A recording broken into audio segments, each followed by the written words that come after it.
Uyg'ur yoshlarining oyligi 600 yuanlik arzon emgak kuchi o'rnida setilayotganligi oshkorlandi. Yerlik manbalardan erishgan uchurlarga asoslanganda Xitoy doiralarining yig'ilish lagerlariga qamalgan va hozir Xitoy zavodlarida majburiy emgakka selinayotgan Uyg'urlarni parcha va top holatda setayotganligi o'ttirg'i chiqdi. Sharq Turkistonda har bir rayonda oz deganda birdan yig'ilish lager qurilganligi, lagerlarning ichida Xitoy savdogarlarining zavod qurganligi ma'lum.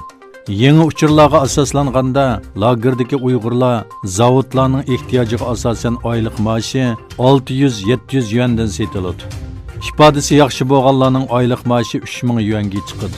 Shuning bilan birga Xitoy virusi dunyo miqyosida tarqab, Moskvaga bo'lgan ehtiyoj oshgandan keyin avval otishda, keyincha Sharq Turkistonning boshqa joylarida qurilgan Moskva fabrikalarida Uyg'ur mahbuslarining yillik to'xtam imzolab, majburiy emgakka selinayotganligi o'ttirg'i chiqdi.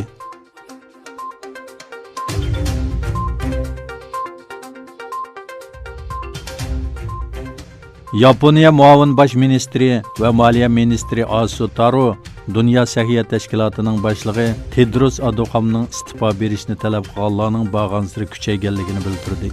Yaponiya Avam Palatasida so'z qilgan Asu, Dünya Səhiyyə Təşkilatının başlığı Tedrosning bu vazifaga loyiq emasligini, Xitoy virusining tarqalishiga qarshi hozirgacha qisman yetarsiz baholashlarda bo'lganligini ta'kidladi va uning istifa berishini talab qildi.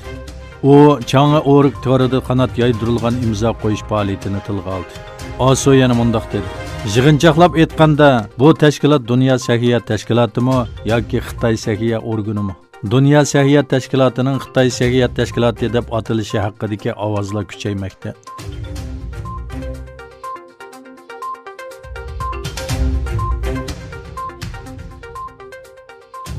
Gollandiyaning Wuhan virusi qarshi uchun Xitoydan import qilingan maskalarni yig'ib olish qarori chiqarganligi bildirildi. Gollandiya Wuhan virusining tarqalishiga qarshi turish uchun Xitoydan 1.300.000 maska import qilgan bo'lib, ularning 600.000ning yetarlik shartga to'shmaganligi uchun yig'ib olinganligi uqtirish qilingan.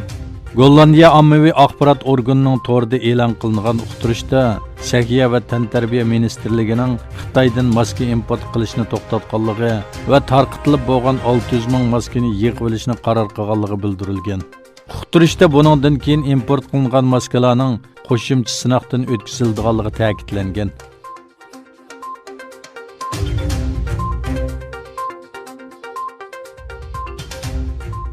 Başlanğan dastlabki mezgilda a'zo davlatlarning tang taraflimlik harakat qilishi sababli bo'shliqda qolganligini, bu krizis sababli ittifoqning o'zini yangidan tonish fursati bo'lganligini aytdi.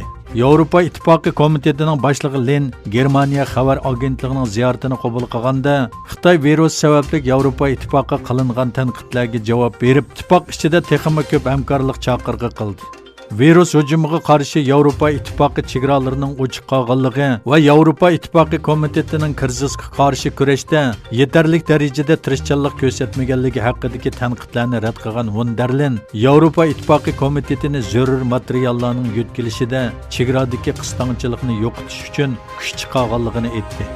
Yevropa Ittifoqi bu krizis sababli parchalanamdi degan savolga qarata, bu bizning qo'limizda.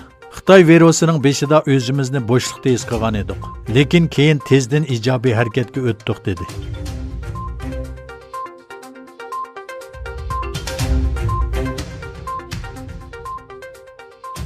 Wuhan'da o'ttirg'i chiqqan Xitoy virusi sababli dunyo miqyosida hayotidan ayrilganlar soni 30 mingdan oshdi.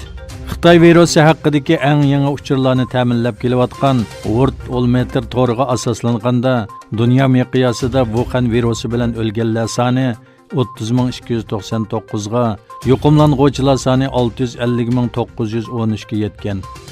Eng og'ir hujumga uchirgan Italiyada o'lganlar soni 10.000dan oshgan.